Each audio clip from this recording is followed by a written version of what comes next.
ഞങ്ങൾക്ക് ആളെ കുറിച്ച് ഞങ്ങൾക്ക് നല്ലതാണ് ഞങ്ങൾക്ക് തോന്നിയത്. വേറെ പൊട്ട രീതിയിൽ ഞങ്ങൾ കണ്ടിട്ടില്ല ആളെ. നല്ല മനുഷ്യന്.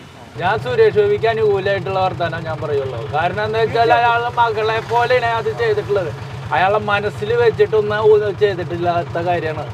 അതോട് എനിക്ക് യാതൊരു ഇതുമില്ല. തീർച്ചയായിട്ടും ഇതൊരു രാഷ്ട്രീയ സ്റ്റണ്ടാണ്. അദ്ദേഹം മീൻസ് സുരേഷ് ഗോപി സാറ് അദ്ദേഹം തൃശ്ശൂർ ഇലക്ഷന് നിന്നാൽ ജയിക്കും എന്നുള്ള കാര്യം ഏതാണ്ട് 100% ഉറച്ച കാര്യമാണ്. അതിൽ വിരളി പൂണ്ട കുറച്ച് മാധ്യമപ്രവർത്തകരുടെ സൃഷ്ടി മാത്രമാണിത്. ഇത് സത്യമാണ് പറയുന്നത്. ഇത് അദ്ദേഹത്തിന് അറിയാവുന്നവർക്കിതറിയാം. ഈ സ്ത്രീക്ക് പോലും യാഥാർത്ഥ്യ സ്ഥിതി അവർക്കറിയാം. പക്ഷേ ഇതിൻ്റെ ബാക്കിലുള്ള ക്ഷുദ്രജീവികളുടെ പ്രവർത്തനം ഇവരെ പറയിപ്പിക്കാൻ സമ്മതിക്കുന്നില്ല. ഇത് എന്താ പറയുക, രാഷ്ട്രീയ സ്റ്റണ്ട് മാത്രമാണ്. ഇത് കണ്ടുകൊണ്ടിരിക്കുന്ന ജനങ്ങൾ വിഡ്ഢികളാണെന്ന് ധരിക്കരുത്. ഇത് ഇന്നല്ലെങ്കിൽ നാളെ തീർച്ചയായിട്ടും പുറത്തു വരും. ഇതൊരു സുരേഷ് ഗോപിക്ക് ഒരു മൈലേജ് ആണെന്ന് തോന്നുന്നുണ്ടോ? തീർച്ചയായിട്ടും ഇത് ജനങ്ങൾ അറിയുകയാണ്. ഇത് മെയിനായിട്ട് പറഞ്ഞാൽ ഇപ്പോൾ നമ്മുടെ കേരളം ഭരിക്കുന്നത് അല്ലെങ്കിൽ നിസാരം ഇപ്പോൾ തൃശ്ശൂരാകുമ്പോൾ നമുക്ക് പെട്ടെന്ന് പറയാൻ പറ്റുകയാണ് കരുവന്നൂർ. അതിന് കരുവന്നൂർ ബാങ്കിലെ ഡിപ്പോസിറ്റുകാർക്ക് കാശ് കിട്ടാതെ അവർക്ക് അനുകൂലമായിട്ടൊരു പദയാത്ര ഇവിടെ അദ്ദേഹം നടത്തുകയുണ്ടായി. അദ്ദേഹത്തിനെതിരായിട്ട് വരെ ഈ രാഷ്ട്രീയ പാർട്ടികൾ ഇവിടെ പ്രചരണം ഇപ്പോഴും നടത്തിക്കൊണ്ടിരിക്കുക. ഇതൊക്കെ ജനങ്ങൾ അറിയണില്ലേ? കേരളത്തിലെ ജനങ്ങൾ അറിയല്ലേ? ഇതിപ്പോൾ ഈ കരുവന്നൂർ ഒരു സാമ്പിൾ മാത്രമാണ്. അതായത് നമ്മുടെ കേരളത്തിലെ സഹകരണ ബാങ്കുകൾ മുഴുവൻ പരിശോധിച്ച് കഴിഞ്ഞാൽ ഈ കള്ളക്കളി പുറത്ത് മൊത്തം വരും. അത് പേടിച്ചിട്ടാണ് ഇവിടെ ഈ കളികൾ മുഴുവൻ നടത്തുന്നത്. അദ്ദേഹത്തിന് ഇവിടെ ജയിച്ചു കഴിഞ്ഞാൽ ഒരു പക്ഷേ എല്ലാ നേതാക്കന്മാരും കുടുങ്ങും.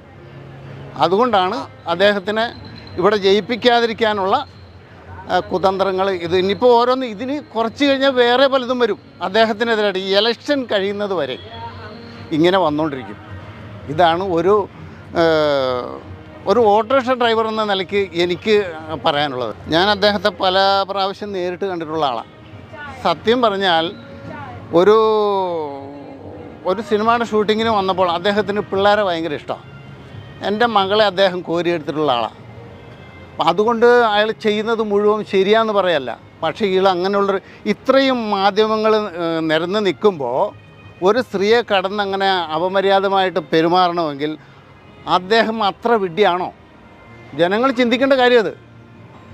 ഇത്ര കണ്ണടച്ചിരുട്ടാക്കുന്ന ഒരു പ്രവൃത്തിയാണ് ഇപ്പം നടന്നുകൊണ്ടിരിക്കുന്നത്. അത് വളരെ മോശമാണ്, സ്ത്രീ പീഡനമാണ്. അത് വളരെ കരുതിക്കൂട്ടി ഉള്ളൊരു നീക്കമാണ്. ഒരിക്കലും സുരേഷ് ഗോപി അങ്ങനെ ചെയ്യുന്ന ഒരാളല്ല. ഇല്ലയെന്നുള്ളത് നമുക്ക് നഗ്നനേത്രങ്ങൾ കൊണ്ട് കാണാൻ കഴിയും. ആ കാണുന്നതനുസരിച്ച് നമുക്ക് ബോധ്യപ്പെടുകയും ചെയ്യും. മാപ്പ് പറയുന്നതിനപ്പുറം വേറെ ഒന്നുമില്ല. ഇതിലും എത്രയോ പീഡനങ്ങൾ നടന്നിട്ടുണ്ട് ഇവിടെ. ആ രീതിയിലുള്ളൊരു വ്യക്തിയല്ല. വളരെ ക്ലീൻ ഇമേജുള്ള ഒരാളാണ് സുരേഷ് ഗോപി. ജനസമ്മതി കൂടുതലായതുകൊണ്ട് ആ ജനസമ്മതിയെ കുറയ്ക്കാൻ ഉള്ള മാർഗം ഏതൊക്കെ രാഷ്ട്രീയ പാർട്ടികൾ ഓടി. ഇന്ന് രാഷ്ട്രീയ പാർട്ടി എന്ന് ഞാൻ പറയുന്നില്ല, രാഷ്ട്രീയ പാർട്ടികളുടെ ഒരു കുതന്ത്രമാണ് ഇത് എന്നുള്ളതിന് ഒരു സംശയം. കാരണം നല്ലൊരു പൊതുപ്രവർത്തകനാണ്. രാഷ്ട്രീയം നോക്കാതെ മറ്റ് പബ്ലിക്കിന് സപ്പോർട്ട് ചെയ്യുന്ന ഒരാളാണ് സുരേഷ് ഗോപി. സക്സസ് സ്റ്റാൻഡിന് പോലും 1 കോടിയോ വേണ്ടൊക്കെ കൊടുത്തിട്ടുണ്ടോ അദ്ദേഹം. തോറ്റിട്ടും കൊടുത്തു.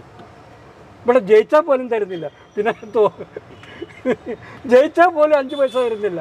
കക്കാൻ മാത്രമാണ് ആളുകൾക്ക് താല്പര്യം. ഇയാളതല്ല, മറ്റുള്ളവർക്കും കൂടി സമൂഹത്തിന് പ്രയോജനം ചെയ്യണം എന്നുള്ള രീതിയിലാണ് സുരേഷ് ഗോപിയുടെ പ്രവർത്തനങ്ങൾ. അഴിമതിയുടെ കൂത്തരങ്ങാണ് സത്യത്തിൽ. സുരേഷ് ഗോപി നടത്തിയ ഈ അടുത്ത നാളിൽ നടത്തിയ പദയാത്ര പോലും ആളുകൾ രാഷ്ട്രീയക്കാരെ വിരളി പിടിപ്പിച്ചിട്ടുണ്ട്. ക്വാളിറ്റിയുള്ള ലീഡേഴ്സ് നമുക്ക് വളരെ കുറവാണ്. അതിന് സുരേഷ് ഗോപിയെ പോലെയുള്ള ആളുകൾ ഉയർത്തിക്കൊണ്ടുവരണം. കാരണം നല്ല ക്വാളിറ്റിയുള്ള ആളുകളെ നമ്മൾ തിരഞ്ഞെടുക്കേണ്ടതുണ്ട്. നിർഭാഗ്യവശാൽ ജനങ്ങൾക്ക് അതിന് കഴിയാതെ പോകുന്നുണ്ട്. രാഷ്ട്രീയം നോക്കി മാത്രം തിരഞ്ഞെടുക്കരുത്. ഇതാണ് എനിക്ക് പറയാനുള്ളത്. ഈ പറയുന്ന മാധ്യമ പ്രവർത്തക സത്യത്തിൽ ആ വിഷ്വൽസ് നോക്കിയാൽ തന്നെ ആർക്കും അറിയാം. കാരണം ഈ പറയുന്ന മാധ്യമ പ്രവർത്തക ആള് കടന്നു പോകാൻ നിൽക്കുമ്പോൾ, ഇൻ്റർവ്യൂ ഒക്കെ കഴിഞ്ഞ് കടന്നു പോകാൻ നിൽക്കുമ്പോൾ അദ്ദേഹത്തിനെ വഴി തടഞ്ഞിട്ട് നിർത്തിയതാ. അങ്ങോട്ട് ആ പെണ്ണിനെ തള്ളേ ഒന്നും ചെയ്തിട്ടില്ല. ഒരു മകളോടുള്ള വാത്സല്യത്തിൽ എന്ന പോലെ ആളോട് ചോദിച്ച ചോദ്യം അതിനേക്കാളും വൃത്തികെട്ടൊരു ചോദ്യം ചോദിച്ചിട്ടുള്ളത്. ആ ചോദ്യത്തിനുള്ള മറുപടി ആയിട്ടാണ് ആള്. അങ്ങനെ ചെയ്യാൻ സാധ്യതയില്ല. എന്ന് വെച്ച് കഴിഞ്ഞാൽ ആ പ്രായത്തിലുള്ള മക്കളൊക്കെ ഉള്ളതാണ് ആൾക്ക്. അപ്പം അങ്ങനെ ചെയ്യില്ല ഒരിക്കലും ആളുകളുടെ മുന്നിൽ ക്യാമറയുടെ മുന്നിൽ നിന്നല്ല മൊത്തത്തിൽ മനസ്സാക്ഷിയുള്ള ആൾക്കാരും അങ്ങനെ ചെയ്യില്ല. മാപ്പ് അറിയാതെ പറ്റിയതാണെങ്കിൽ അത് മാപ്പ് ചോദിക്കുന്നതിൽ മാപ്പ് കൊടുക്കുന്നതിലും തെറ്റില്ല. ആ സമയത്ത് ചിരിച്ചു കളിച്ച് വർത്താനം പറഞ്ഞിട്ടും ആ സമയത്ത് ഒരു പ്രശ്നമില്ലാണ്ട് പോയ ഈ മാധ്യമ പ്രവർത്തക ഈ കുട്ടി ഇങ്ങനൊരു പരാതി കൊടുക്കാൻ കാരണം നമ്മുടെ ഇവിടുത്തെ രാഷ്ട്രീയത്തിൻ്റെ കാര്യങ്ങൾ അറിയാലോ. ആരെയാണ് നല്ലത് ചെയ്യുന്ന ആളെ നശിപ്പിക്കുക എന്നാണ് നമ്മുടെ ഇവിടെ രാഷ്ട്രീയക്കാരുടെ ഏറ്റവും വലിയ കാര്യം. ഇപ്പോൾ എല്ലാ രാഷ്ട്രീയക്കാർക്കും മനസ്സിലായി സുരേഷ് ഗോപി ഇലക്ഷന് ജയിക്കും, 100% ജയിക്കും എന്നുള്ള ഉറപ്പ് വന്ന കാരണം കൊണ്ട് ഇപ്പോൾ എങ്ങനെയും ഇത് അട്ടിമറിക്കണം. രാഷ്ട്രീയക്കാരുടെ ഒരു സ്ഥിരം പരിപാടിയാണ്. ഒരാൾ നല്ല പ്രവൃത്തി ചെയ്ത് മുന്നോട്ട് വരുന്നുണ്ടെങ്കിൽ അവനെ എങ്ങനെയെങ്കിലും അടിച്ചമർത്തുക എന്നുള്ളൊരു രീതിയിലേക്കാണ് ആ കാര്യങ്ങൾ ഞങ്ങൾ കാണുന്നത്. പെണ്ണുങ്ങളെ കാണാത്തതോ ആ പെണ്ണുങ്ങളായിട്ട് ഇടപെടാത്ത ആളൊന്നല്ല സുരേഷ് ഗോപി. ഇത്രയും കാലം ഈ വെള്ളിത്തിരയിൽ വന്ന് ഇഷ്ടം പോലെ സിനിമകൾ പിടിക്കലും ആൾക്ക് എന്താ വേണ്ടെങ്കിൽ എങ്ങനെ വേണ്ടെങ്കിൽ എന്തൊക്കെ ചെയ്യാം അതൊക്കെ നടക്കുന്നതാണ്. അതിപ്പോൾ ഈ മാധ്യമപ്രവർത്തകരെ വളഞ്ഞു നിർത്തിയിട്ട് ഈ പെൺകുട്ടീനെ തട്ടാനുള്ളതൊന്നും ഇല്ലേ. മനഃപൂർവ്വം മാധ്യമപ്രവർത്തകരും അതേമാതിരി ഈ CPM-ഉം അതുപോലെ തന്നെ ഈ കോൺഗ്രസ് പാർട്ടിയും തൃശ്ശൂരിൽ സുരേഷ് ഗോപി നിൽക്കാൻ പോകണു എന്നറിഞ്ഞ് ഇതിൻ്റെ പ്രചരണങ്ങൾ തുടങ്ങി എന്ന് പറഞ്ഞപ്പോൾ മനഃപൂർവ്വമായിട്ട് ആരോപണങ്ങൾ പറഞ്ഞുണ്ടാക്കലാണ്. ഞങ്ങൾക്ക് അത് നവർ മൈൻഡ്. സുരേഷ് ഗോപി ഇവിടെ 100% ഞങ്ങൾ ജയിപ്പിച്ചെടുക്കും. ഒരാൾ എന്തെങ്കിലും നല്ല കാര്യങ്ങൾ ചെയ്യുമ്പോൾ വളർത്താൻ ഇഷ്ടംപോലെ ആൾക്കാരുണ്ടാവില്ലേ? അതുപോലെ കണക്കാക്കിയാൽ മതി. എല്ലാ കാര്യത്തിലും ഉണ്ടാവും. ഇത്രയും സിനിമയും കാര്യങ്ങളൊക്കെ ആയിട്ടുള്ള ആൾക്കാർക്ക് പിന്നെ ഒരു മാധ്യമ പ്രവർത്തകനെ കയറി പിടിക്കേണ്ട വല്ല കാര്യമുണ്ട്? അതൊക്കെ വെറുതെ ഒരു ഷോ. ആ മനുഷ്യൻ ഒരു കള്ളുടിയില്ലേ, സിഗരറ്റ് വലിക്കില്ലേ, ഒന്നുമില്ല. ഒരു സിനിമ ഫീൽഡിലൊക്കെ അങ്ങനത്തെ ഒരാളെ കിട്ടാൻ ബുദ്ധിമുട്ടാണ്. ഇക്ക മയക്കുമരുന്നിൻ്റെ ആൾക്കാരൊക്കെ ഇപ്പോൾ. പക്ഷെ അങ്ങനത്തെ ഇത് വെറുതെ ഒരു കെണി വെച്ച് കൊടുക്കണ പോലത്തെ ഒരു ഏർപ്പാടായിട്ട് എനിക്ക് തോന്നിയിട്ടുള്ളൂ. അങ്ങനെ ചെയ്യുന്നൊരു വ്യക്തിയല്ല ആള്. രാഷ്ട്രീയം അയാളുകൊണ്ടൊരു പൊതുവെ ഒരു ദേഷ്യം ഉണ്ടാവും. സുരേഷ് ഗോപിനെ അങ്ങനെ കുറ്റപ്പെടുത്താനായിട്ടുള്ള രീതിയിലൊന്നും ആള് ചെയ്തിട്ടില്ല. അതാള് ചെയ്യില്ല അങ്ങനെ ഒരിക്കലും. ആള് ജയിക്കുന്നുള്ള പ്രതീക്ഷ മറ്റുള്ളവർക്ക് വന്നിട്ടുണ്ട്.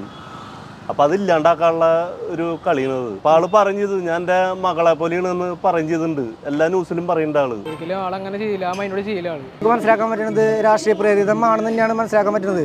ഈ മാപ്പ് പറഞ്ഞതിൽ ആൾക്ക് നന്നായി എന്ന് ഞാൻ പറയുള്ളൂ.